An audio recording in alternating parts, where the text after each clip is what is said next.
एक रिक्वेस्ट करता हूँ, एक गुजारिश करता हूँ, उस बात को समझने की भी कोशिश करना, साथ के साथ अपने साथियों में इस संदेश को शेयर करने की भी कोशिश करना। जी।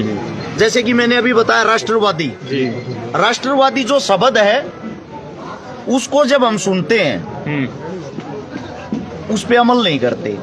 जी। आजकल राजनीति तो देखो बहुत पहले भी होती थी, लेकिन एक राजनीतिक स्तर इतना नीचे गिर गया है, राजनीति करने के चक्करों में, एक वोट बैंक बढ़ाने के चक्करों में हम लोगों को जातियों में, धर्मों में बांट दिया। जी।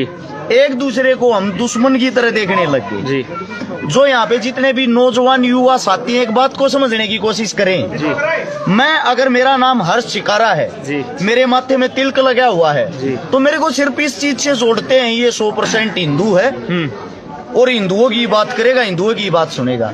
सबसे पहली बात तो ये है, आज हम जिस द्वार पे आए हैं, जो हमारे बड़े भाई साहब अनवर, इन्होंने हमारा जाति धर्म देख के नहीं, हमारा कार्य और काम देख के हमारे को यहाँ पे बुलाया है।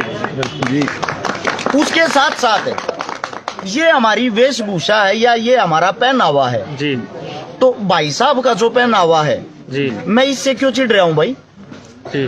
अगर भाई साहब मेरे धर्म से खुश हैं, मेरा जो धर्म हो, मेरा धर्म, उसका मान सम्मान करते हैं, तो मेरा भी फर्ज बनता है मैं भाई साहब के धर्म का मान सम्मान करूं। हम एक बंधन में बंधे हुए, वो चीज ठीक है।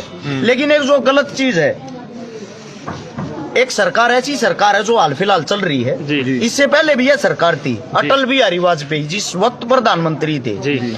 उनके साथ में जो उनके पार्टनर थे राष्ट्रपति, जी। आप लोगों को उनके नाम का पता है? अब्दुल कलाम आजाद। जी। उन दोनों की जोड़ी थी। जी। उन दोनों की जब जोड़ी थी, वे हिंदुस्तान की बातें करते थे। जैसे ही उन दोनों की जोड़ी अलग हुई, यानी कि वो भगवान के प्यारे हुए, जी। हिंदुस्तान की बातों से हिंदुत्व की बातों पे आ गए। जी। अगर आप इंडिया गेट पे जाके देखोगे ना, वहाँ आपको हिंदू, मुस्लिम, सिख, ईसाई, शहीदों में सबके नाम लिखे हुए दिखाई देंगे। वहाँ पे जो नाम लिखे हुए हैं ना, वो किसी धर्म के नहीं, किसी जाति के नहीं, वो हिंदुस्तानियों के नाम है जो अपने देश के लिए मिट गए।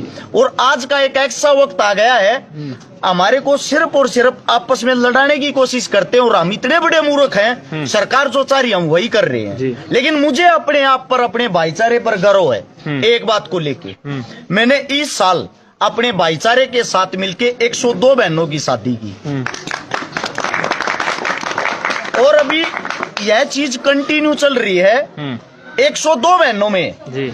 मैंने पंडित समाज की बहन की भी शादी की, जी। मैंने अपने वाल्मीकि समाज की बहन की भी शादी की, मैंने अपने राजपूत समाज की बहन की भी शादी की। मैं आप लोगों को समाजों के नाम नहीं गिनवा रहा, मैं आप लोगों को एक बात बता रहा हूँ, उसको समझने की कोशिश करना। हमारे सोनीपत के पास यमुना नदी बहती है, जी। जी। जी। जहाँ से उत्तर प्रदेश में एंट्री होती है, वहाँ पे मैंने 2 मुसलमान बहनों की शादी भी की, निकाह किया, साथ में जो भाई बनने का फर्ज होता है वो भी निभाया। तो मैं आप सभी साथियों से सिर्फ एक बात कहता हूँ, वे जो 102 बहनें थी ना, किसी की जाति एक नहीं थी, किसी का धर्म एक नहीं था। अगर सबके घर में एक चीज थी ना, वो थी गरीबी।